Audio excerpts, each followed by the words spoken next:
Islam, Morris. Please be seated.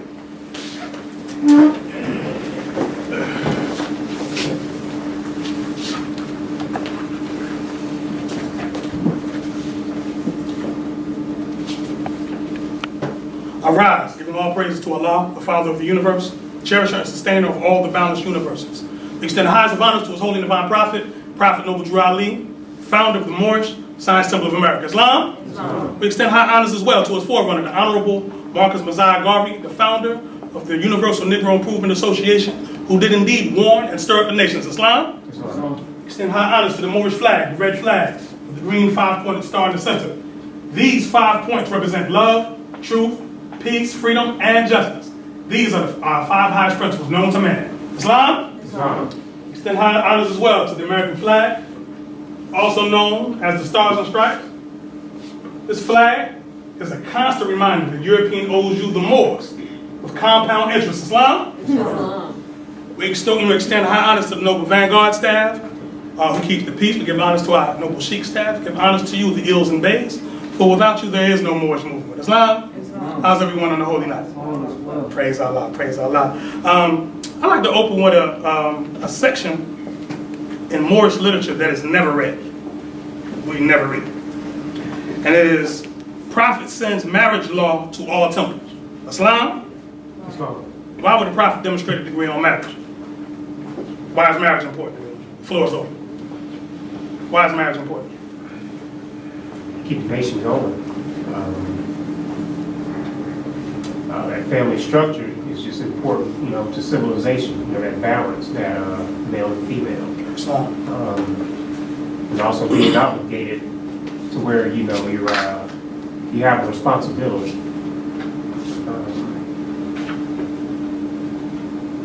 That's it. Praise Allah, that was a mouthful. Marriage, is nation, but we do a lot of talking about nation building, And there is no greater nation building than mother, father, children, or husband and wife, because it starts there. Islam? All right. It says, it's entitled, Prophet sends marriage law to all temples. All marriage ceremonies of members of the Moorish Science Temple of America must be performed by an ordained minister and the head of the temple. And any man desiring to take unto himself a wife and receive our Moorish rites, he must go to City Hall and receive his license to be registered in that city, county, and state. It then must be turned over in the hands of the aforesaid ordained minister and the head of a temple after it has been properly signed by the city officials. The price thereby for such administering to man and wife will be $5. For all those who have their papers and desire our Moorish marriage ceremony, it is $3. We Moors cannot marry no one, but we obligate you according to our divine laws and covenant and the laws of the land. This must be proclaimed and made known to every temple so that there will be no misunderstanding. There will be no misunderstanding about I, the Prophet, and my teachings, because Allah alone binds two hearts together as a unit. These are the marriage obligations and instructions for man and wife. Chapter 22 from our Quran is to be read first to the husband, and chapter 21 is to be read secondly to the wife.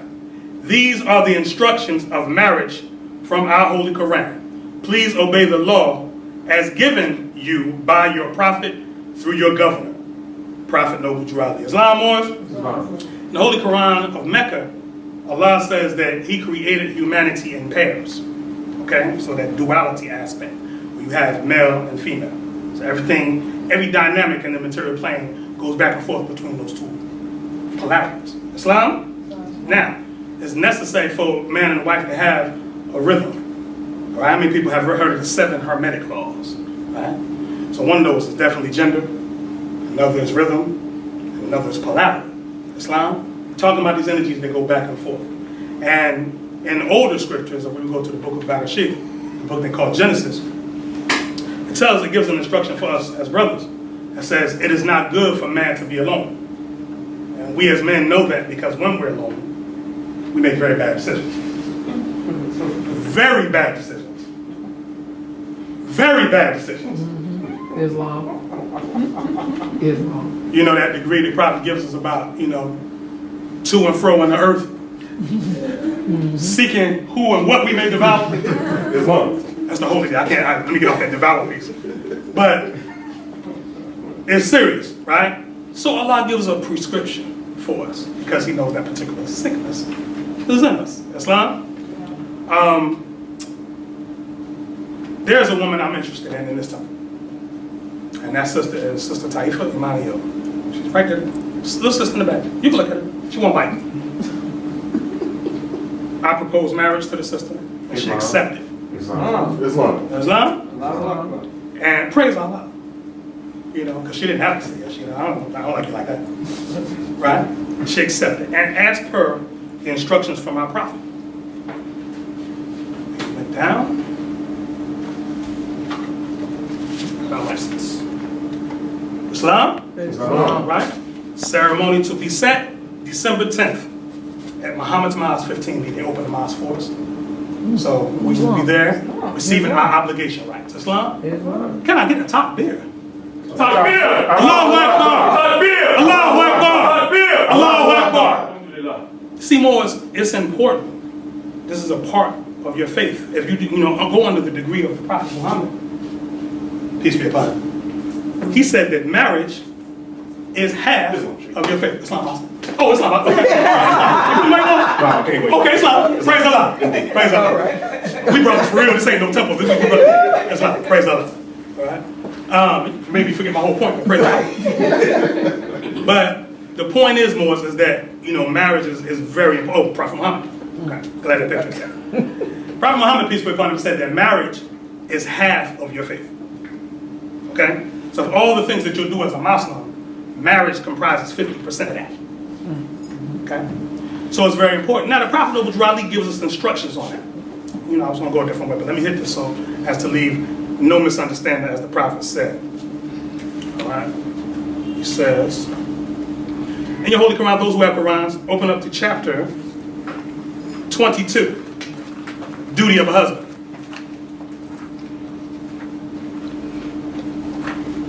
I'm just going to hit a few verses. All right? It says, 22, that's XXII for non-Roman readers. Again, don't feel bad, you're not Roman. It says, duty of a husband, verse 1. Take unto thyself a wife and obey the ordinance of Allah. Take unto thyself a wife and become a faithful member of society. But examine with care and fix not suddenly. On thy present choice depends thy future happiness. If much of her time is destroyed in dress and adornment, if she is enamored with her own beauty and delighteth with her own praise, if she laugheth much and talketh loud, if her foot abideth not in her father's house, and her eyes with boldness rove on the faces of men, though her beauty were as the sun in the firmament of heaven, turn thy face from her charms, turn thy feet from her paths, and suffer not thy soul to be ensnared by the allurements of imagination. But when thou findest sensibility of heart, joined with softness of manners, and accomplished mind, with a form agreeable to thy fancy, take her home to thy house. She is worthy to be thy friend, thy companion in life, and the wife of thy bosom. O cherish her as a blessing sent to thee from heaven. Let the kindness of thy behavior endear thee to her heart. Islam. And it just goes on. You can mark that to read it, as a study for yourselves. The Prophet also put on us chapter 21, and it goes into these attributes of his wife and so on and so forth. But it's just very important, Moors, because again, as the Lieutenant Grand Governor demonstrated, there is going to be a parting of the ways of who is with the Prophet Noble Dra Ali and who is not. And we're all going to have to take an assessment of our lives and are we living the life accordingly to be able to call ourselves by the lofty title of Moorish American Muslim. That's a very lofty title. See, because we weren't born as that. We were born as Negroes. Was anybody in this room born with the last name El or Bey? Was anybody born with seeing fezzes and turbans around your household? How about the family barbecues? Was it a vegan barbecue? You know, we have a vegan, what was it, vegan ribs? I guess that's possible, right? It's possible. Stop for a lot. That's kind of good on that. But, right? Nah, you know what was on that grill. Islam. But the point is that, you know, we have to get back to the foundational aspects of this movement, right? In that respect, I'd like to demonstrate from the Great Quran of Muhammad, right? Before I do that, let me square or qualify why I'm drawing from the Great Quran of Muhammad, right? The back of the Quran questions for Moorish Americans under our authority. Go down to the second paragraph. It says the Moorish Science of America deriving its power and authority from the Great Quran of Muhammad to propagate the faith and extend the learning and the truth of the great prophet of Ali in America. Islam? Now we invoke the name of the Moorish forefathers a lot, don't we? And all those accomplishments that they built, you know, like the mathematics, the astronomy, the astrology, the street lights, the aqueducts, all the stuff that you take for granted now as being in civilized society that was founded by your forefathers, right? What book did your forefathers stand on as their principal book that they drew their understanding from? The Great Quran of Muhammad. Islam? Now, looking at their society and what they built and how grand it was, you'd have to ask yourself, what's in this book to inspire ones to do such? See, as this book is handed down to us nowadays, it's only given to us from a religious perspective. And that's, I'm using religion with quotation marks around it. Okay? Because again, even in our forefathers' path, in the ancient language, there was no word for religion. It didn't exist. The words that we're talking about were deen,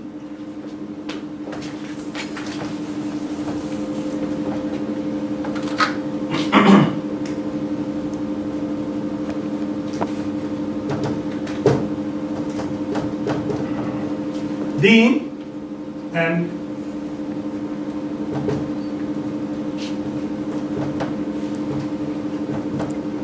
right? Millah. Deen means judgment, or the means by which you are judged. Okay? Millah means rites and rituals. Or as the Prophet Noble Raleigh referred to it as ceremony and form. Okay? Now, by and large, this is the understanding here that we have of religion nowadays, rites and rituals.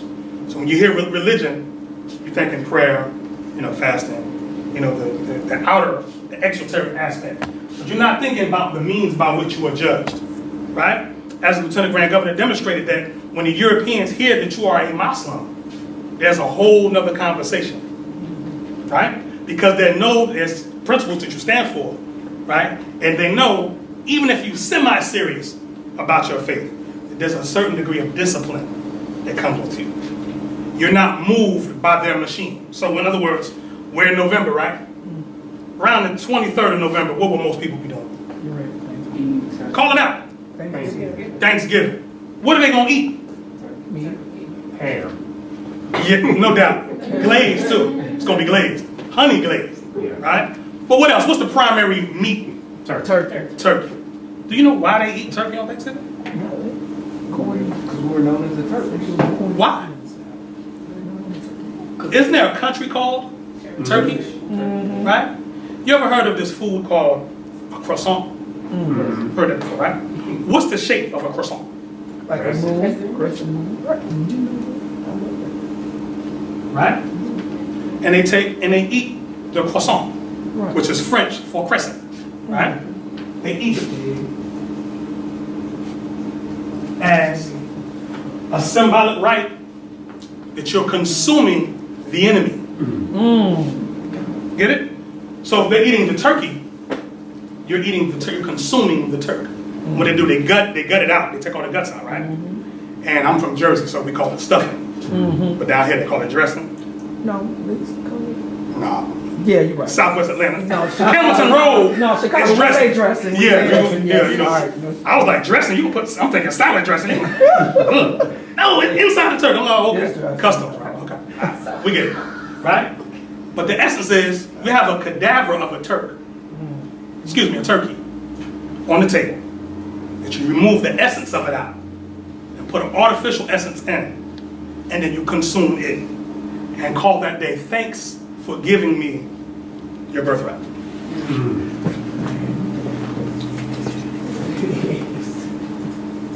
Islam? That's called mental illness. But this is what happens to a people that think they're free, but don't know the first thing about freedom. Islam? All right? So, this Quran of Muhammad, right? I need you to understand what it represents. I need you to understand what the Holy Quran, the Moorish Science Temple of America represents. Because you will not get a proper understanding of this book unless you have your Holy Quran, the Moorish Science Temple of America. That book squares this book. This book is the letter of the law. Islam? The Holy Quran of the Moorish Science Temple of America is the spirit of the law. You need both in order to have the whole message. Islam? This book came to the people of Arabia who needed the strict letter of the law. Islam? As this message came into Africa, there was different customs and traditions, a lot older than what was in Arabia.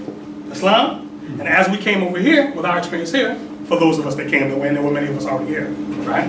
The point is that through the experience that we received here, we needed a completely different message, right? Not completely in terms of approach, because there's only one truth, right?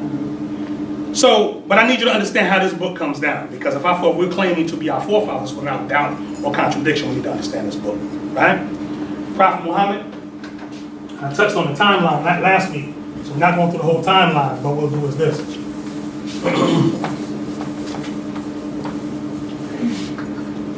While meditating in the year 610 AD, in the 9th month, according to the Arabian calendar, which they call the Islamic. There's no such thing as the Islamic calendar, that's propaganda, okay?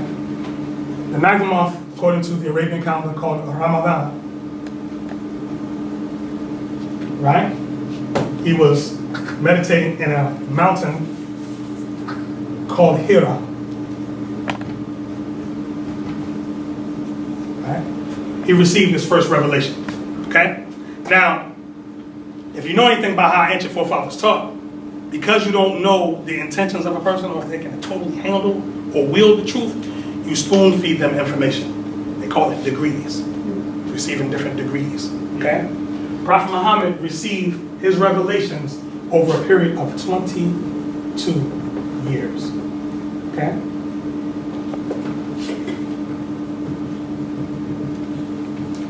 Okay? He passed from, or some would say died, but there is no death for a Muslim, in 632 AD. And as certain things were going on in the community, in the civilization, or whatever, particular revelation had come to how to address what that incident was. Islam? Now, we're going to draw from the 77th chapter, which is what is known as a Surah, which I'll explain in a minute. 77th chapter, which is called a Surah. What does Surah mean? Anyone? Surah, they will tell you, means chapter.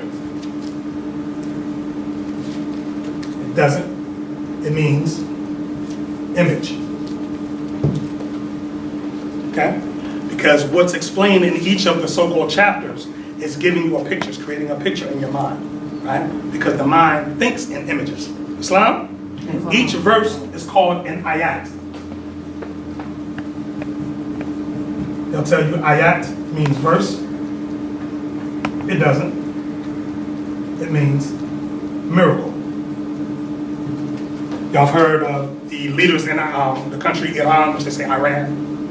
Get the propaganda, Iran. I ran away. Iran, right? The leaders in Iran are called ayatollahs. Bad pronunciation, that's Europeans again. It's ayatollah.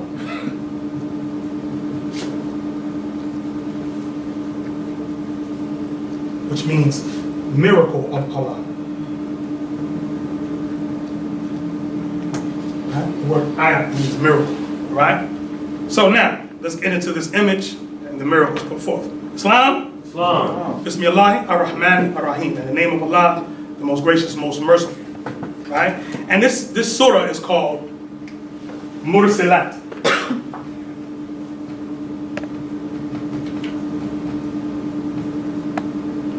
Mursalat, the root of the word Mursalat are these letters here. R, S, and L. Right? The word Rasul is the essence of the word Mursalat, or the word Rasala, which means messenger. What is a messenger used for? Well, for you Moorish Americans here, they know your 101s. What are angels used for?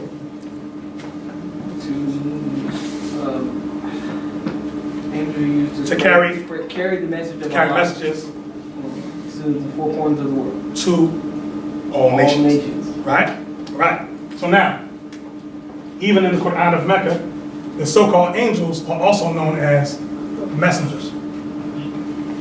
Refers to angel Gabriel as a messenger, even though he's an angel. Refers to Mikael as an angel, even though he's a messenger, even though he's an angel. Islam? Prophet Noble Drali gave you those same degrees broken down. All right? So in the chapter of Al-Mursalat, which means those who are sent forth, okay? Again, in the name of Allah, the most gracious, most merciful, it says, by the winds sent forth, one after another, to man's profit, which then blow violently in tempestuous gusts, and scatter things far and wide, then separate them from one from another, then spread abroad a reminder, whether of justification or of warning. Assuredly, what ye are promised must come to pass. Then, when the stars become dim, when the heaven is cleft asunder, when the mountains are scattered to the winds as dust. And mountain in this sense is used as high places. It doesn't necessarily mean a mountain, but think something that's evolved high in thought. Okay? And when the messengers are all appointed to a time to collect, for what day are these? And it has the word portent, which is the translator's insertion. But the word portent just means a warning or omen, right? For what day are these portents deferred? It says, for the day of sorting out. Now in the Arabic, it says, Liyom el-Fasalat, Fasal, right? It says,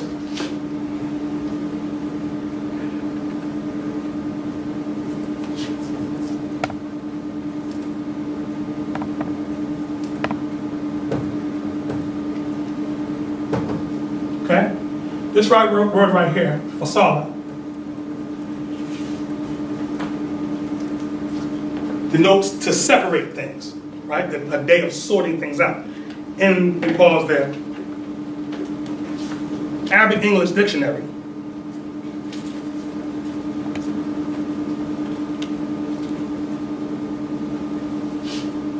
Okay?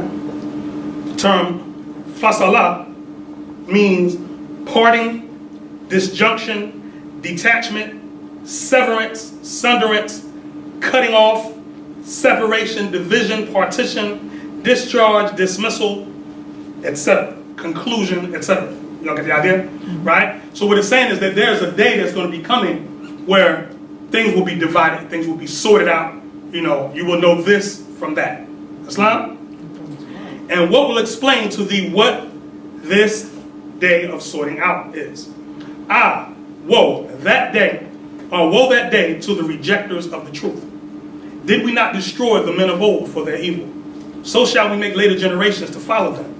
Thus we do deal with men of sin. Woe that day to the rejectors of the truth.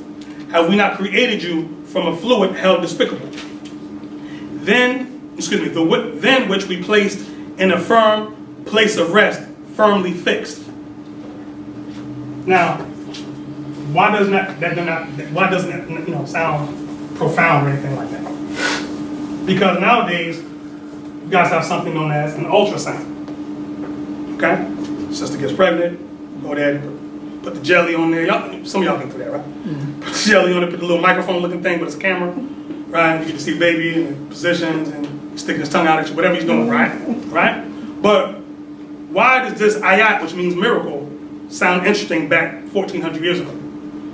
How is he breaking down what happens to the sperm cell inside the womb? How is that being explained? Anybody? This is 1,400 years ago in Arabia. Now, if you know what Arabia was 1,400 years ago, it wasn't the scientific epitome of civilization. Islam? But what it's saying is that the sperm cell, which is the sun, right, attaches itself to the womb, which is the crescent, which is another aspect to that croissant. So eating that croissant is not just eating Islam, it's eating the womb of y'all.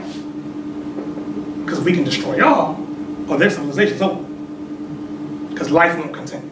So you're eating the womb of the Asiatic woman. Islam? Anybody seen this emblem before?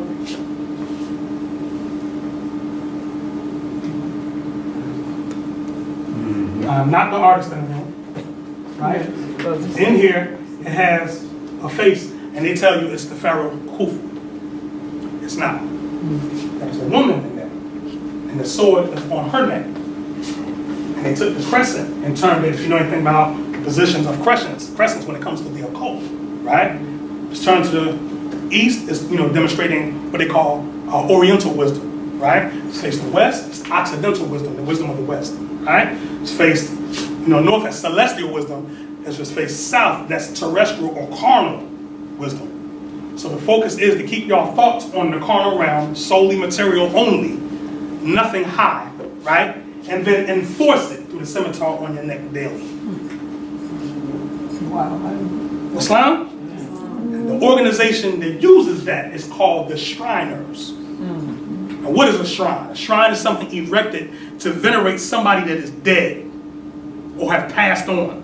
And they go to this person and to honor it, with almost a reverential worship, because this person was a deity that's passed on. Well, who is the deity that's passed on, right? That this is all about?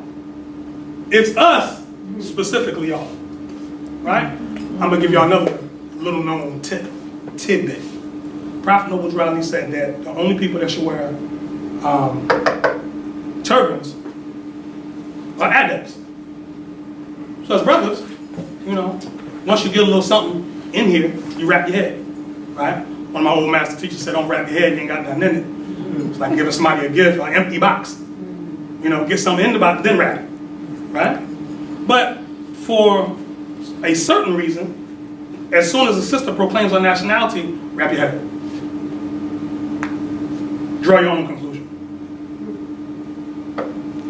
I'll let that marinate. Y'all looking at me kind of lost. I'll let that sink. All right? Moving forward. It says, for a period of gestation determined. For we do determine, for we are the best to determine things. It says we. This is talking about Elohim. Right? Now, they keep lying to y'all, telling y'all that Arabic and Hebrew are two separate languages. Right?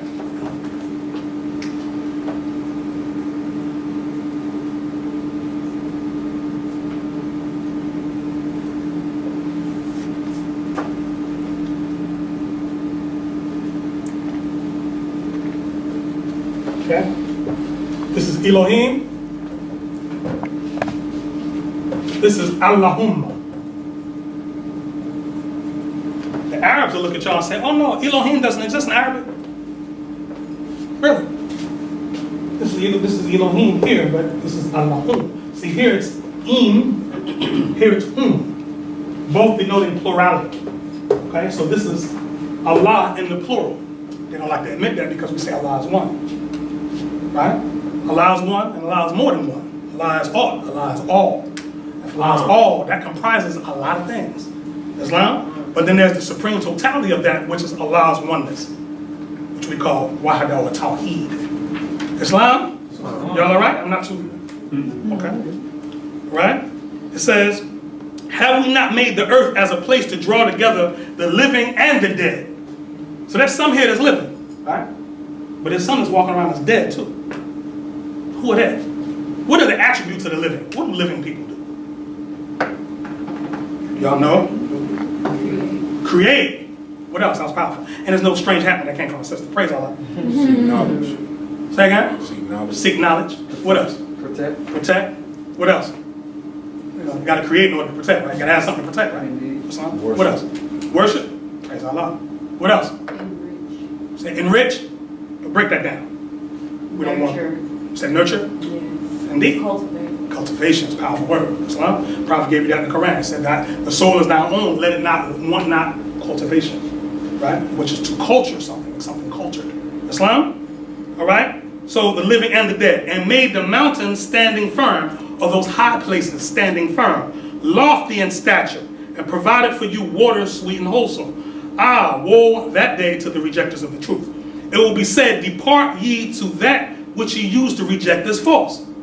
Depart ye to a shadow of a smoke ascending in 3 columns, which yields no shade of coolness and is of no use against the fierce blaze. Indeed, it throws out sparks, huge as forts, as if there were a string of yellow camels marching swiftly. Ah, woe that day to the rejectors of the truth. That will be a day when they shall not be able to speak. Who wants to hear anything from the dead people? You go to court, do they hear anything? Even if you talk to a lawyer, do they hear it? No. You get you a public defender, a public pretender, who claims to be representing you, and then you end up in jail anyway. He's like, try my best. Sorry, you're dead. Islam? Nobody wants to hear it, because you won't be able to speak. Nor will it be open to them to put forth pleas. Right? So even if you throw yourself on the mercy of civilization, forgive me, I'm a Negro, I'm an ex-slave and a descendant of Africa, please help me. Does anybody hear that? No one. Why? Because you're not doing the things that civilized people do. And there's something known as the family of nations, right? And every family has rules, doesn't it? Do you allow anarchy in your home? No. Do what I said or else get out. That's the bottom line rule to most people's homes. I don't know your specific home, but I know in a generality, that's the general rule. And it's the same thing with the family of nations. You obey these laws that we've established or get out. Islam says, ah, woe that day to the rejectors of truth. That will be a day of sorting out. We shall gather you together as those before, and those before you. Now, if you have a trick or a plot, Allah says, use it against me. Right? So our people have gone through life being slick. Talkers and walkers. Right? Just getting by. Getting over. You get a bill, you put something on it. Is that familiar? Your credit messed up, you put the credit in your baby name. Baby grew up with bad credit. Baby 4, credit shot. Islam? Barely old enough to pronounce the word credit. Credit horrible. Right? So this is the mentality of these dead people that we're dealing with. Right? But with all your slickness and all your getting by, do you think you can deceive universal law? Think you can evade the things that you're attempting to do? Like the karma that comes from that? If the word karma bothers you, then qadr. Qadr is Arabic for predestination. Same thing. If you need, for our ancient Egyptian people, meshkanat. Meshkanat is the same concept as qadr or karma. Right? By the way, all those are female concepts. Karma, qadr, and meshkanat were all female concepts. Islam? All right? Let's keep moving. Ah, woe that day to the rejectors of truth. You keep hearing that? Woe to that day to the rejectors of truth. As to the righteous, a few more verses. As to the righteous, they shall be amidst cool shades and springs of water, and they shall have fruits all they desire. Now, this is not spookism. This is not, magically, mystically, these fruits are going to pop off the trees and going to be frolicking through them. No, right? That's demonstrating abundance, right? A wealth of culture and civilization, right? We call those golden eras, right? In the golden era of the Moors, we could move forward into the sciences because you didn't have to worry about your day-to-day per se, right? If it was found that you were a master in a particular art, the Sultan would become your patron and he would give you a stipend, right? Anyone heard of your forefather named Ziryad? We say honor our forefathers, right? Do we know who our forefathers are? Can you honor somebody that you don't know who they are? Can you honor your grandfather you don't know what his name is? So we got to study, right?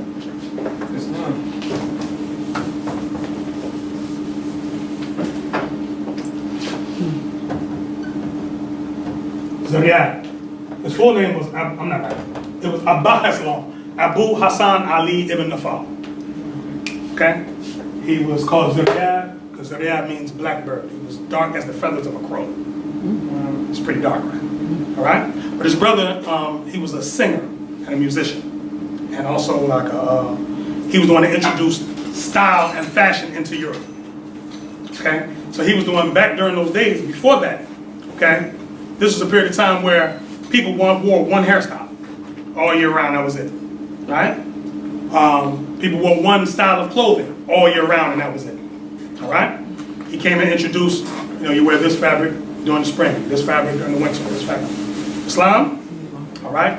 As a musician and a singer, he composed and memorized 1,000 songs, okay? So anytime the Sultan needed entertainment, right? He would call Zodiac, so yeah, I would just go non-stop. He had like the ill playlist in his head. All right? But again, that's, how our forefathers were able to push culture forward, because Zodiac didn't have to worry about paying rent. His rent was paid up, right? So now all I can do is create, right? So imagine if you didn't have to worry about your monthly bills, right? What would your mind then be freed up to do, right? See, they've got you in that cycle of just worrying about base level survival, right? And because you're only focused on survival, you can't focus on creating, right? Yep. Contrary to popular belief, you weren't born just to pay bills. Y'all know that, right? Right. Do you know what it takes to incarnate here? It's a lot. It's a lot of shifting. A lot of cats don't make it, right? You made it. And you made it here just to make sure Georgia Power got their due every month. That's good to do. Get that. Please, wintertime is coming to do that.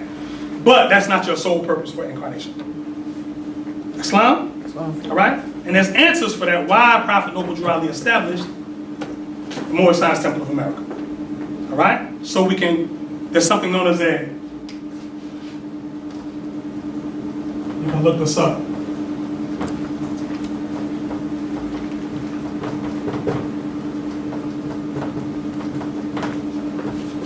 Or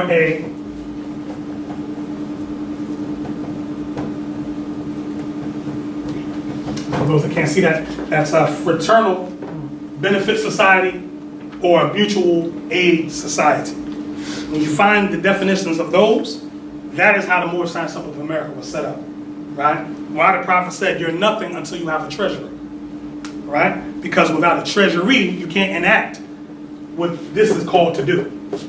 Islam? All right? So moving forward, it says, and again, Quran of Mecca, Surah 77, Ayah 46. O ye unjust, eat ye and enjoy yourselves but a little while, for that ye are sinners. And what is sin? There's no school concept. What is sin? According to Moorish science. According to Islamism, what is sin? Anything that leads to slavery. Clinging to principles that delude to slavery. That's sin, right? The prophet says, through sin and disobedience, every nation has suffered slavery. So you're not special in that regard. You think your slavery was unique? Research the Armenian genocide. Check that out.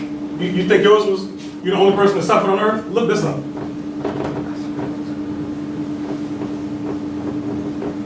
And it was the Turks that slaughtered them. And why did the Turks slaughter them? Because they were living in Turkish dominions and would not proclaim their nationality as Turkish.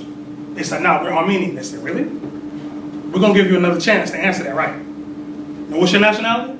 We're Armenian. Get them. And they opened it up. It was non-stop slaughter of Armenians. And they had to create their own society, similar to the Moorish Science Temple of America, and start studying the concept of a republic, right? And move to an area where they could find land of their own, determine boundaries, and institute a republic from there. Same thing Prophet Noble Drew Ali told you to do. And that Armenian genocide happened during the time that Prophet Noble Drew Ali was here. So those lessons came to you, but you weren't unique. They went to everybody on the planet. Why he proclaimed it to be a new era of time. It was a new era of time for the planet, not just for you. Islam? Islam. Right? Moving forward. Woe that day to the rejectors of truth. Last 3 ayats. And when it is said to them, prostrate yourselves, they do not so. Right? And we're thinking, again, ceremony and form, right? Oh, they're talking about salah. That's not the only way, right? Prostration is the word to be humble, right? The word sajda, or sajada, right, means to prostrate, right? But it's the same position that the child is in, the fetus is in the womb. If you look at the baby, look at the ultrasound, the baby's in there like this. It's submitting, right? Because its whole existence is based on what mommy decides to do, okay? I saw a report this week that it was an Asiatic mother who murdered her 3-year-old because she was tired of potty training. Then 3 weeks ago, it was a mother that put her 2 children in an oven and burned them to death. Right? It's Asiatics, this is not Europeans. Right? But again, we don't want divine creed. We want law and nationality. That's cool, but if you don't have no character and virtue, you're going to be a knowledgeable demon. And we don't need no more of those, because they're walking the earth already. Earth is outnumbered with them now. Islam? Why the Prophet Noble Dryly brought you your divine creed and your nationality. Our problems are what? Social and economic, right? But in a more profound sense, they are moral and spiritual. Right? I ask Moors all the time just to see where their thinking is at. More, what does that verse mean? Oh, more mean, social, economic, more, we got to build a community, we got to do. That's not what that verse means. Because in a more profound sense, more and profound denote greater abundance. In a more profound sense, they are moral and spiritual. Because if your moral and spiritual was in order, right, the social and economic would have no choice but to fall in. Right? Right, again, using the crack era, I don't know if, I see some young people in the room. I don't know if y'all, like young enough to remember when crack first hit and what it did to the communities. Right? I was born in '72. I remember heroin was big in the 70s. So was cocaine. And weed's always been in it, right? But the heroin epidemic back then, funny thing about heroin in the 70s, I knew people that were on heroin and still had jobs. It's, still maintained, didn't lose nothing, call home, nothing. They had to have it, if not, they got sick. That's the thing with heroin, right? And the heroin dealer in the 70s was an old school cat. He was like 40, sometimes 50, maybe late 30s, and that was considered young, right? Crack hit, depending on where you were in the country, that could have been anywhere from 86 to 88. When that hit, now, the crack dealer was 14, 13, right? Making $5,000, $6,000, $7,000 a night, right? He's paying his mama's bills. How do you think that works as far as chain of command in the house? How do you think that works as far as be home by the street light? All that's over with. He's telling mommy what to do. I had a young man I grew up with that sold his mama crack. His justification was, I know how I make mine. Right? So the world began to shift for those of us that remembered pre-crack. Right? Because pre-crack, it was still fathers in the homes. It was still whole families at that point. Right? But in the 70s, they hit you with the welfare piece. Right? So with welfare, yeah, you can get that. Can't be no man in the house though. And back then, they used to do checks. Come in, better not be no man suit blazer in the closet. They just look under the bed, see if it was men's shoes under there and all of that. They had to guarantee the brother was not around in order for you to get that check. Right? But again, all that sounds like crazy, like, sinister, right? Who would put together a plan like that? Indeed it was, right? But if our moral and spiritual was where it needed to be, could somebody come to us and offer us a check to get the man out the house? Knowing once the men go, the community is wide open, right? Because if the men were in place, see again, it was all steps up. If the men were in place, wouldn't have been no 14-year-old crack dealers. Them brothers would have yoked them brothers up. But see what happened was the brothers, the older cats that was buying the crack, right, were the ones that were supposed to be advising them young brothers not to sell it. But he had the addiction, right? I had to stop a young man on Edgewood Avenue one time from smacking a 70-year-old elder in the head, right? And when I found out what it was about, the elder owed him some money for a crack deal, right? Now in a carnal interpretation of that, if he owed that man money, even the prophet said, he who issues you credit relies upon thine honor. Pay the debts that thou owest, right? But the sad part about it is that this elder had this addiction, right? Why? Because he didn't have his free national standards and principles. He didn't know who he was. If he knew who he was, you couldn't have came to our forefathers. Look at the more on that first painting when you get a chance. If you can't see it now, when you leave out, you'll see it, right? There's no way in the world you could have came to that elder right there and told him to smoke a pipe or crack or any of that. He would have lopped your head off. And I said lopped instead of chopped. That's the new word I picked up this week. All right? With no hesitation. You couldn't have said nothing slick to one of the ancient Moors. You would have got the rod of iron upside your head. Islam? All right? So, that being said, let's go to the spirit of the book. Holy Quran, More Science Temple of America, chapter 3. Only drawn from a few verses.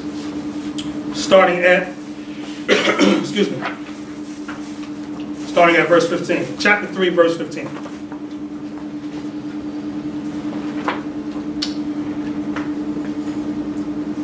Islam was. He who knows well his lower self knows the illusions of the world, knows of the things that pass away. And he who knows his higher self knows Allah, knows well the things that cannot pass away. So Allah is not a spook God to the Moors, because if you know your own higher self, you know Allah. Islam? Thrice blessed is the man who has made purity and love his very own. He has been ransomed from the perils of the lower self and is himself his higher self. Men seek salvation from an evil that deems a living monster of the netherworld. Let me read that again, because I'm going to put you in the mind state of your people. I'm going to put you in the mind state of what you come across every day. If you're on the MARTA train or you're in the highways and the byways throughout society, right? I want you to think about the condition of your people and think about this verse. Men seek salvation from an evil that deems a living monster of the netherworld. And they have gods that are but demons in disguise, all powerful, yet full of jealousy and hate and lust. Y'all familiar with that? Whose favors must be bought with costly sacrifice of fruits and of the lives of birds and animals and humankind. I'm just going to hit that last part, because there are people that would murder you for a material item you possess. There are people that will violate the sanctity of your home and kick your door in for a flat screen TV. Right? Because, again, it says, whose favors must be bought, because they're serving at the altar of a carnal demon, right? Called success, right? Or, I got mine, you get yours, right? Or, self-aggrandizement, which means everything about yourself, right? Right, to come up, to enrich yourself, all right? But there's those that would sacrifice other humankind to have such. Islam? And yet, these gods possess no ears to hear, no eyes to see, no heart to sympathize, no power to save. The prophet tells you that the day will come when mercy will be left up to those who have no mercy in them. Islam? This evil is a myth. These gods are made of air and clothed with the shadow of a thought. So everything that our people are doing to try to come up is all illusion based. All of it. And when you get down to the hardcore reality of what we need to do, it has nothing to do with none of that. It has everything to do with you being yourself and no one else.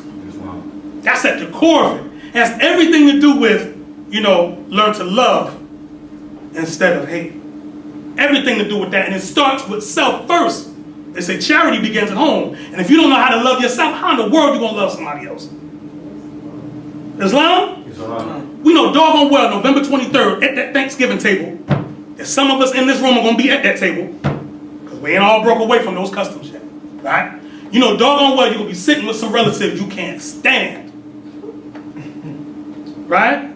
And working, going along to get along, but the essence of you being at that table is because of a lie. I'm not talking about you getting along with your family. I'm talking about you gathering on that day. And what's the excuse that we use?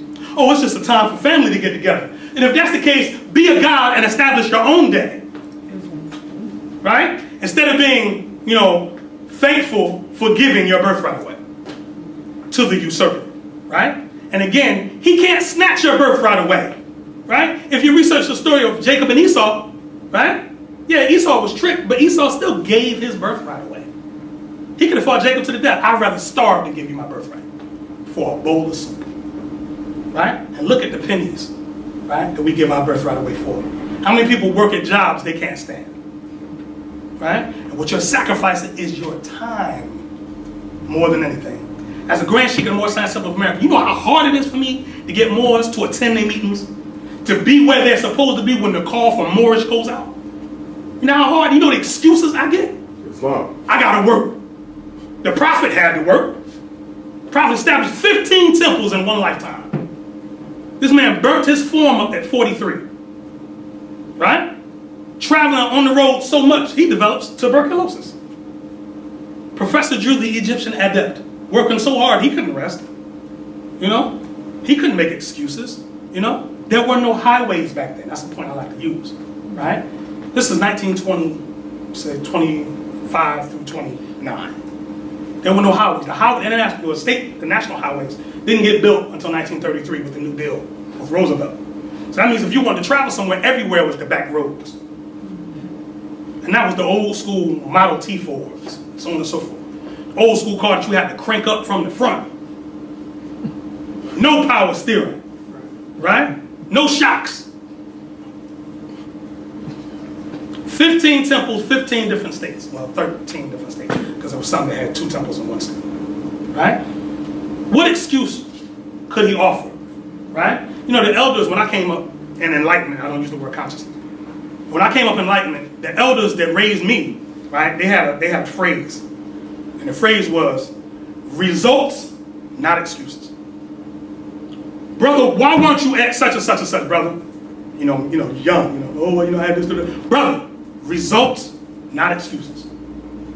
Sister, why weren't you at such and such and such? Well, the baby and this and that. Sister, you always gonna have those problems. Results, not excuses. Islam, and we talk about we want to be a part of movements. We talk about something lofty as nation building. Do you know what you're saying? Right? I watched a documentary earlier this week on the Nation of Islam. It was on temple, because they were temples back then, not mosques. Temple number 27 in Los Angeles, and honest to the Nation of Islam. Islam? I'll say that again. Honest to the Nation of Islam. Islam? Islam.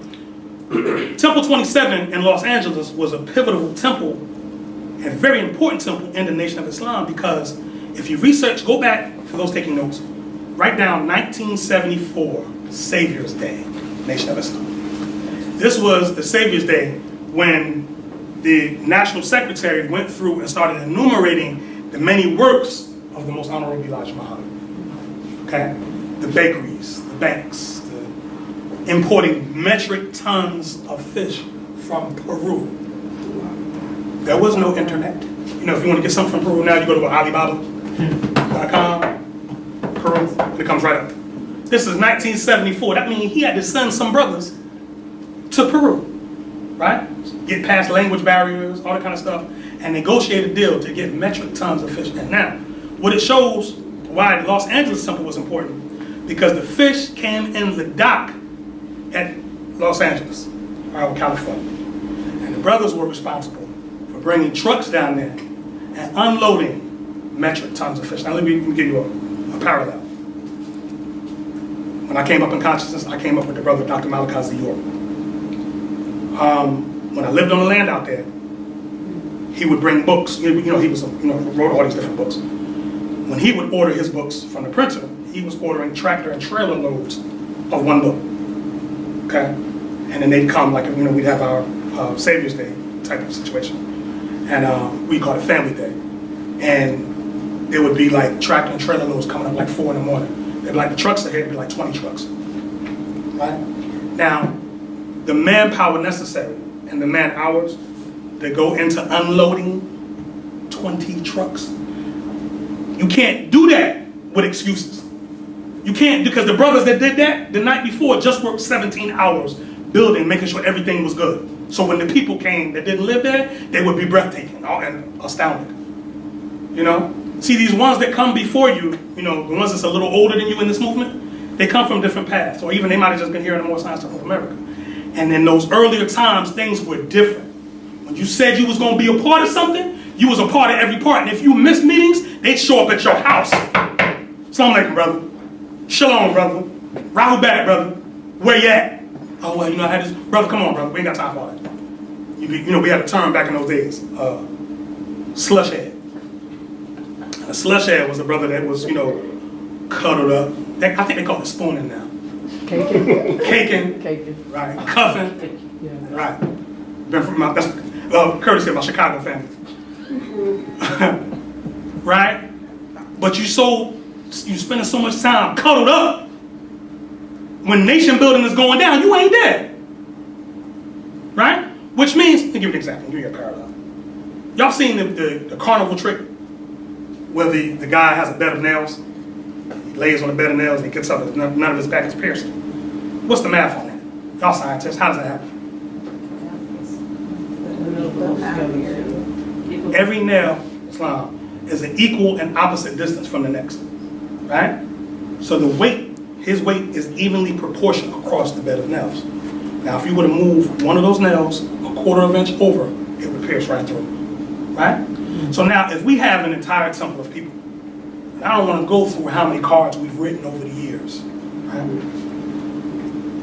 You look at that body of people, and when the call for Moorish goes out, and what do I mean for when the call for Moorish goes out? I mean any uplifting act in the Moorish Science Temple of America. Right? Because if you got the Prophet's fez on, if you got his turban on, you got his crescent pin on, right? Because even if you're wearing holy garbs, those are his garbs too, right? Because he was the first one to bring it back to you. See this picture right here?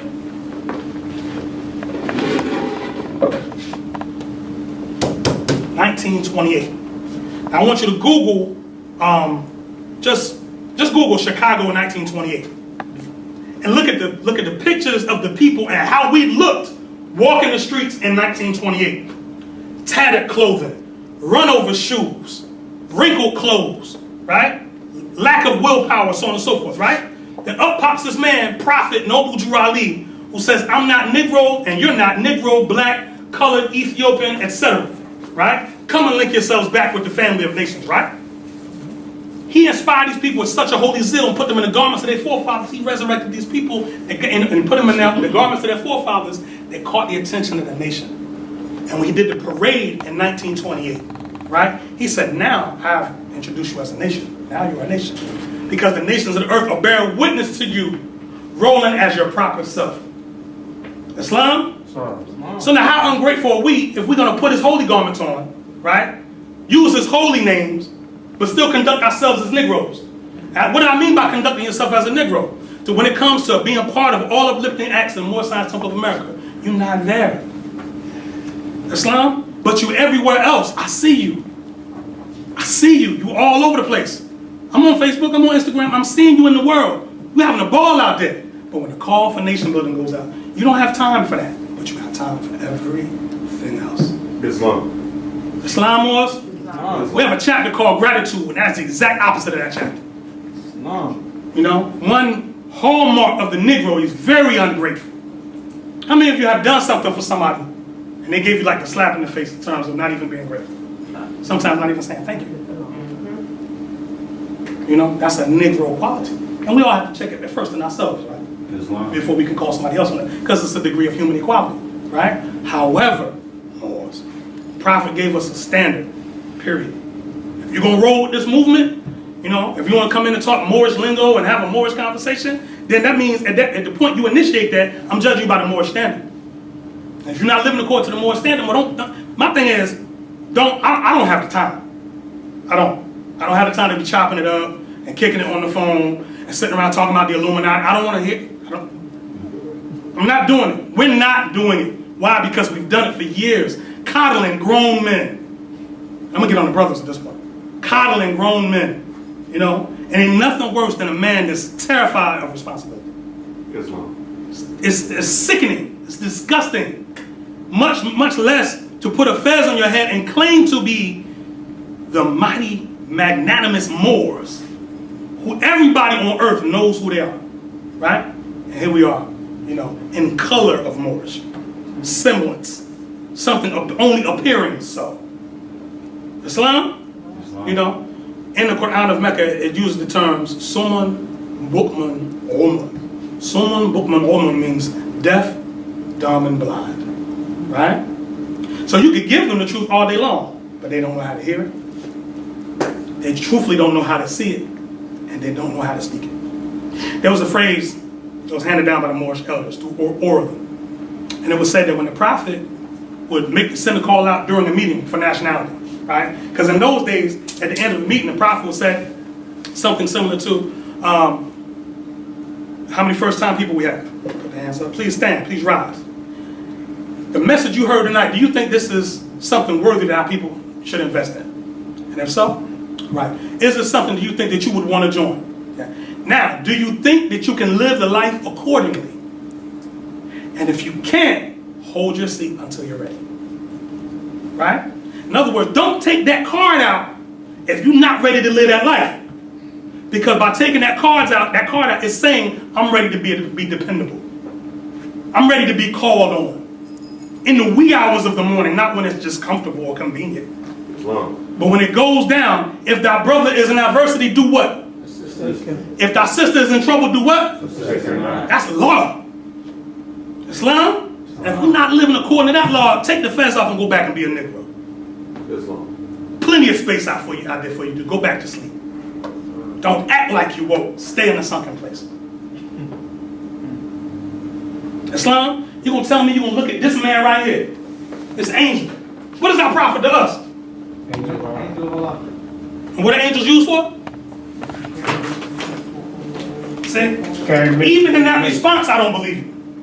You understand what I'm saying? If I ask you what is, anything pertaining to Moorish, you're supposed to rattle it off. Right? Especially if you've been here for any amount of time. Right? I give honor to my noble chairman, that angel on the door right there. That man sacrifices time out of his Sundays, right, to demonstrate the Sunday school measure, for the guidance of the nation, right? And the more reports back, he'll let me know at times, there's ones that won't even show up at all. You got a nationality card in your pocket, but no one's there. More, I had to lower the meeting. I stayed for about, 15, 30 minutes, but nobody showed up, so I lowered it. Because, by law, as Moorish Americans, even if nobody's here, we still have to open up. We still have to read the laws. We still have to set the ether just in case somebody comes. That's what the prophet put on us. We can't be like, oh, ain't nobody show up, we'll just leave. No, we're leaders. And as a leader has a calling, and a leader has a particular yoke that's placed upon him or her. Islam? So what I'm saying was is that this is not a game, okay? And I like to use myself as an example because that's all I can speak about is myself, right? For ones that know me, if you know anything about me, right? I'd use 3 years ago. On a Friday night, I was right here. Right? 5 years ago, Friday night, 8 o'clock. I mean, this is barring any health ailment, because this phone wears out sometimes. Right? 5 years ago, Friday night, where you at? At 2, I'm in the temple.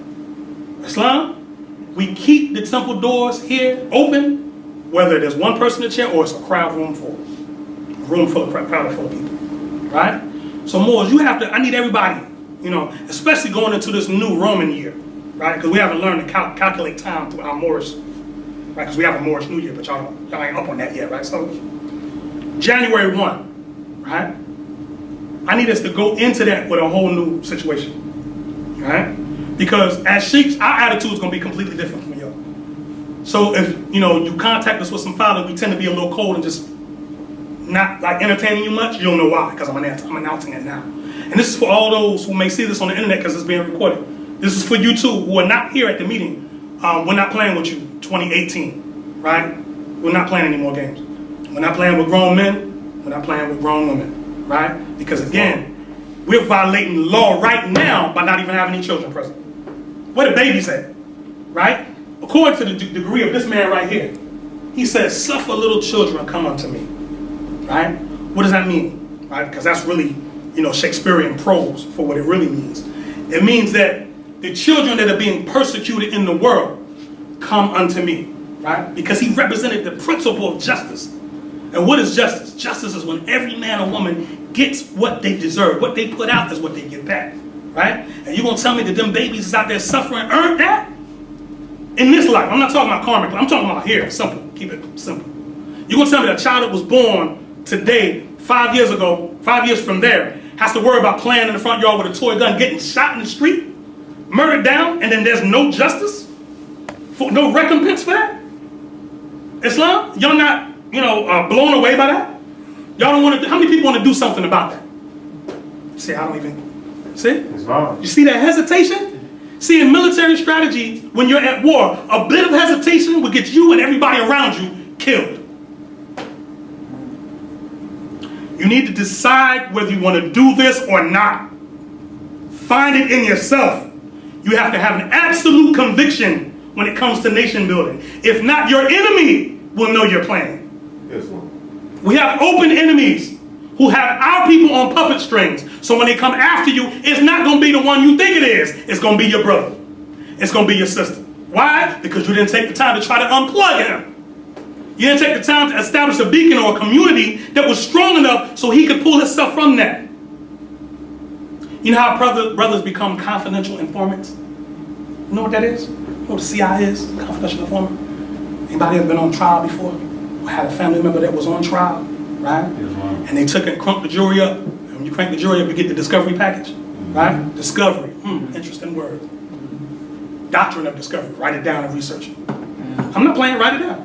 Doctrine of discovery. If you need more information on it, what are you doing with your freedom? It's a book over there. Details. When you get the discovery package, you can see exactly who ratted on it by name. Right? Now, what brings a person to rat on somebody that they once called their brother? See? Because that person never had the opportunity. Y'all seen the movie Belly? I'm getting too lofty. Y'all seen the movie Belly with DMX and Nas? Y'all remember that? How did DMX get turned? Remember when they had him in the room? What did they tell him? Anybody saw the movie? Who saw the movie? Put your hand up. Brother Khaled. What did they tell the brother when he was in the room? Islam. Islam. Arise, giving all praises to Allah and to His humble and illustrious Prophet, Islam. When he was playing basketball, the FBI agent walked up on him and had said his name and told him like they knew everything he did because they've been watching him, and that's the same thing that he did. They try to use as a tool to get him basically to turn. Islam. Yes. Right. To do what specifically? To infiltrate and do what? And assassinate one of the political leaders. Who they called? Minister. The minister. To assassinate the minister, right? So they had something on him. So we see this, we got the whole case right here. It's convicted. We can send you away. But what we can do is, if you go join this organization, right, and work your way up in the organization, where you're allowed in the room near that person, one-on-one, right? We need you to take that person out. Do y'all know that happens every day? Every day. There's a book, write this book down, called Confessions of an Economic Hitman. And in there, this man goes through and breaks down how, okay, America's concerned about the sugar prices in the Dominican Republic. Too high, right? So they send, one of these guys down and say, look, a representative of such, this corporation, Domino Sugar, whatever, and we're concerned about, y'all manufacturing the sugar here, whatever, but the prices that you're putting on it, we wonder, could you lower your prices? So son, the price is way too high, you need to cut it, right? So then they say, no, we're not doing that, right? We a sovereign country, what you gonna do? Word? Okay. So what they do is, the whole time, before they even went down there, they've already turned his head of security. He's already in pocket, right? So what you do is you get a chance to blow his brains out. Right? Because it has to be somebody close to him, right? Blow his brains out. The man wrote a book about it. It's in there, but he's telling you what they do. Right? Now when you talk about being a Muslim and unplugging your people from this stuff, and I'm not talking about sovereign mess. I'm talking about unplugging them from being slaves. Because as a Muslim, pursuant to the Quran of Mecca, it's the duty of a Muslim to free a slave. Read the book. Don't believe me, I'm not a preacher. Read the book, right? The first command of Prophet Muhammad got was Iqra, which means to read. Free yourself, right? But the point is the fact that we gotta go back and free our people, and the only way we're gonna free them is with solid, absolute commitment and the willingness to work together regardless, man. You know what I'm saying? The Prophet demonstrated a degree. I'm gonna say this, I'm gonna read one more section, then I'll know what it means. The Prophet demonstrated a degree, that's given to the Grand Sheik, or governor, and it's the degree of the divine plea, right? See, we get frustrated sometimes, and as a result of that, you hear like the octaves of sound is coming out of me right now, right? But then to square that with the spirit of the law, the Prophet issues the divine plea, where even as a leader, don't be too humble to beg your people to do right. right? And I'm not too proud of a leader, though. I'm begging y'all, because I know what's going to happen to you. You know what I'm saying? It's 1 + 1 is 2, all over the earth, right? Those that don't proclaim their nationality and live according to free national standards and principles are destroyed. That's all over the earth. So being slick, and the prophet said, your way you want, your way you will have. But your way will not work. Right? We want this to be Burger King. We wanted to have it our way. You know, yeah, I want to be more, but I don't like how the temple does this. Then work that out from the inside out, not outside in. In government right now, right? They wage wars back and forth, right? But they do it from inside the government, not outside. Right? Right now, the city of Atlanta is facing the potential overturn of solid Asiatic leadership in the city of Atlanta since 1974, I think it was. December 5th, with that runoff, you very well could see the first European mayor of Atlanta in about 30-something years, 40-something years. Right? But again, all year, we've been trying to galvanize our people. I'm talking about the Moorish Americans in this temple, right? Moors. I don't know how many times I gave this measure. Go on your phones, gather the amount of contacts you have, get them to the temple, get them nationalized, or at least get them a voter registration card, right? So that way we can organize who we want to pick and get them in office. So instead of complaining about what's going on, we'll have our person in there. We did that all year, right? Where were the Moors at? To and fro on the earth, doing what they want to do, right? Now in this city, now it's a European that looks like she may win. Because she almost beat Kasim Reed last time. It was a runoff then, right? But again, you know, it's a thing of such as emptying your cup. You gotta empty your cup, Moors, because right now, you know, you're too full. And you know, I don't know what to say. Let me just read this real quick. This for a book. I'd like to suggest everybody to get. It's actually a movie too, called The Celestine Prophecy. Can we get a zoom in on this, brother? Can we zoom in? Celestine Prophecy. Okay. So you want to draw from a couple paragraphs? It says, I've seen the first and second insights, he said, stepping closer.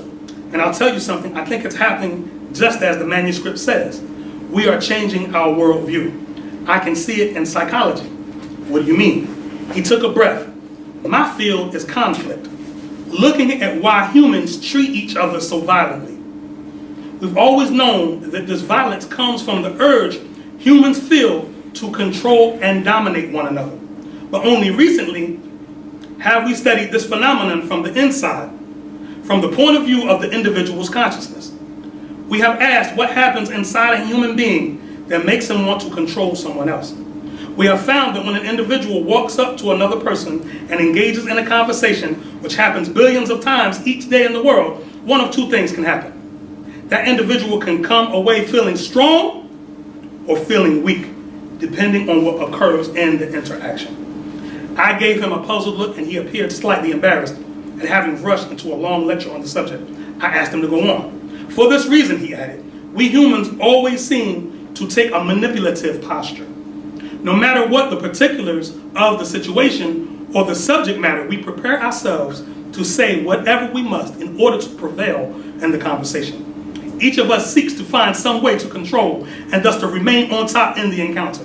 If we are successful, if our viewpoint prevails, then rather than feel weak, we receive a psychological boost. In other words, we humans seek to outwit and control each other, not just because of some tangible goal in the outside world that we're trying to achieve, but because of the lift we get psychologically.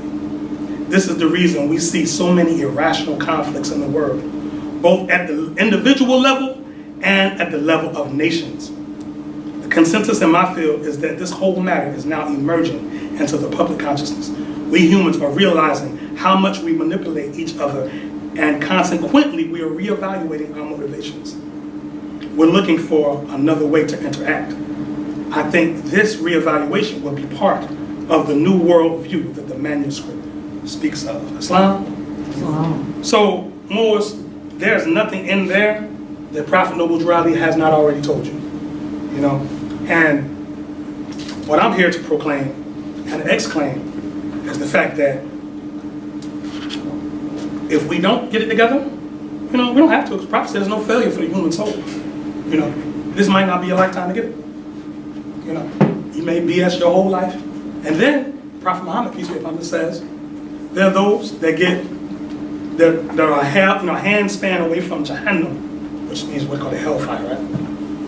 And then they change their life and then they end up in Jannah or paradise. And there's those that's a hand span away from Jannah or paradise, and they keep messing up so bad they end up in Jahannam, right? Or the eternal abode of conflict. That's what that means. Hell is a bad Greek, right?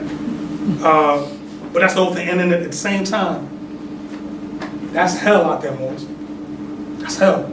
We got to go redeem our people. How many people in this room right now, right, are willing to go into hell, walk past the devil, and get your people out? Keep your hand up. How many people willing to sacrifice their time to do that? Now, if you change your mind at any point, put your hand down. How many people willing to sacrifice their finance to do that? Now, is that your word? Keep your hand up. Put it up, brother. You got it up? Put it up. Proclaim it. Right? Now, is that your word? Is that your word? Is that your word, sisters? Islam. Is your word your bond? Islam. Is your bond your life? Islam. Will you give your life before your word shall fail? Islam. Islam, some would be. Morris Science Temple of America, Noble Drew Ali, founder, home office, Chicago, Illinois, March 11, 1929, a warning from the prophet to be read in every meeting. I hereby inform all members that they must put an end to all radical and agitating speech while on their jobs, homes, or on the public streets. We advocate peace and not destruction. Stop trying out your cards with the Europeans, for it causes confusion. There has been much confusion caused by members trying out their cards. The cards are for your salvation. Failure of obeying my orders will be a severe consequence. We offer love, truth, peace, freedom, and when these principles are violated, justice must then take its course. Any member or group of members that seek to hold malicious feelings towards the temple or the prophet, or to violate the divine covenant of the Moorish movement, will receive their reward from Allah for their unjust deeds. All true Moors must obey the laws laid down to them by their prophet, and if they lose confidence in their prophet, give up your card and button, cease wearing your turban or fez, and return to the state where I, the prophet, found you. For this is a holy and divine movement founded by the prophet, Noble Drew Ali. And if the prophet is not right, the temple is not right. The prophet is sending out a divine plea to all true Moorish Americans that they may do their part in protecting the prophet and the temple. This is an everlasting movement founded by the prophet through the will of Allah to redeem his people from their sinful ways. Peace. Noble Drew Ali. Islam. Islam. Islam. Islam. Islam. Islam. All praises are due to Allah in the highest of honors, to his holy and divine prophet, Prophet Noble Drew Ali. Islam. Islam. Moors, our prophet was recorded to have said, I need finance, and I need finance badly. Never have I needed finance so badly as I do at present, so I can shove aside the discord that is facing the nation.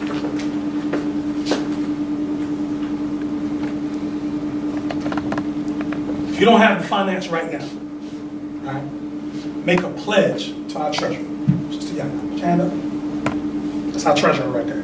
You know we trust that sister. She keeps the money. That's a trustworthy Moabite right there. Islam, Moors? Islam. Before you leave today, I don't want nobody to skate out the door, and if they do skate out the door without coming to see you, let me know. If you can't do it today, I need you to make a pledge with the treasurer as far as what you can do. Economically, I'm not talking about morally and spiritually. Economically. I know we're talking about moral and spiritual. We covered all that moral and spiritual, right? Brass tacks, finance. Islam, you don't have it right now, right? You can go to Sister Secretary, correct me if I'm wrong.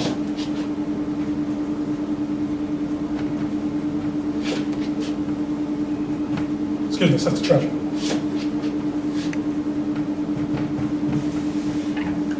Correct? Okay. MSTA19treasury@gmail.com. You can go through PayPal and contribute to Morris Science Temple of America, Temple number 19. And let me tell you about Temple number 19 really quick. With respect due to all temples that are located in the city of Atlanta. Islam? Islam. I stated that for the record. When it comes to ones being able to attend a Morris Science Temple of America in the the city of Atlanta. And hear the words of the prophet Noble Drew Ali that are not strangely mixed with other doctrines and ideals and general opinions of men. When it comes to coming to a temple whose doors will always, inshallah, be open, right?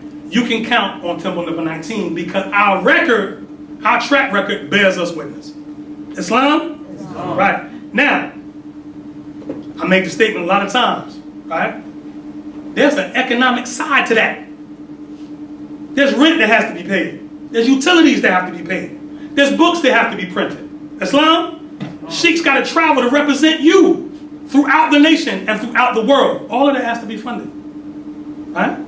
So how does it get funded? Islam? Prophet Noble Drew Ali tells us those who are able or who are working and able. So even if you're not working, if you're able, you know, some people, I don't have a job on. Are you upright, independent, and fearless? Are you breathing? You have no mental problems or anything like that? Then you're able, so you don't have an excuse. Right? If you're able, that means you can get some finance. Islam? If you don't have it, then you could raise some finance. Islam? How many chefs we got in the room? How many cooks? Don't be humble, Sister Tyra. I know you got your hand up. Don't sell it. I know you got your hand up, right? Islam. I cook, but she's an actual chef. Okay. Oh, Okay. I got it. She just put you out there. Straight under the martyr bus, right? That's why I didn't feel. Okay, all is well. Okay. Well, you can cook, so you in this too, Okay. right? So if we, if you don't have it, per se, well, I don't have it to give right now, but we can organize. We can sell some plates. You know what I'm saying? All that. I mean, the church. Look, get you some church friends. They show up. Y'all think we hate the Christians, right? Get you some church friends. They know what they got the template. Okay, what I want you to do is count how many more Signs Temples of America there are in Atlanta. Then count how many churches there are. Oh, it's in church, 3 of them. They can teach you a thing or two about that organization. It's an organizing principle. Islam, all right? But more, we got to get on it. We're not exempt from that. Islam, all right? And there's nothing free in this temple. Nothing free. There's nothing free in this temple, right? Don't walk up and ask somebody, can I get a Quran for free? No, you can't. Right? Because that Quran, you didn't do that, did you? No, I'm asking, did somebody Okay. actually do that? No, I'm just saying. Oh, I'm just stating for the record. Oh. You'll be surprised what I hear. You'll be surprised, and it's usually off to the side somewhere, right? Everything costs, right? So what are you willing to pay, right? What are you willing to sacrifice, right? And again, one of my elders taught me, he said, people are always talking about how they want to get rid of the devil. The devil's all on me, whatever. If the devil's on you, to change your jacket. Stop wearing the things that's attracting the devil to you. Islam, and that's in here first. Islam, so either we're going to be Moors or we're going to be Negroes. Choose, because the day of sorting out is upon us. Islam, which is known as Yom el-Fasadi. Islam, all right? And with that, we'll close the meeting. Everyone please rise. Face the east, which is right ahead of you. Hold your feet at a 45-degree angle, standing on your square.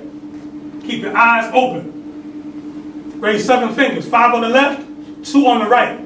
Invoking the sacred presence of the 7 Elohim that created everything that ever was, is, or evermore shall be. For our visitors, please adopt a position of prayer that's comfortable for you in giving homage to our collective Creator. Please repeat after me. Allah, Allah, the Father of the universe, Father of the universe, the Father of love, the Father of love, truth, truth, peace, peace, freedom, freedom, and justice. and justice. Allah is my protector, Allah is my protector, my guide, my guide, and my salvation. and my salvation. By night, By night, and by day. and by day. Through his holy prophet, Through his holy prophet, Drew Ali. Drew Ali. Amen. Amen. Hold your posture. Hold your posture. We're not done. We got some more work to do on the spiritual level. Right?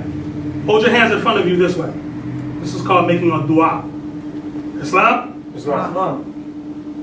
For those that know the prayer, please repeat after me, and after I recite the prayer in Arabic, I'll just do something in English. Bismillahirrahmanirrahim. Alhamdulillahi Rabbil Alameen. Ar-Rahmanir-Rahim. Malik Yawmiddin. Iyyaka na'budu wa iyyaka nasta'in. Ihdina siratal mustaqim. Siratal ladhina an'amta 'alayhim. Ghayril maghdubi 'alayhim. Amen.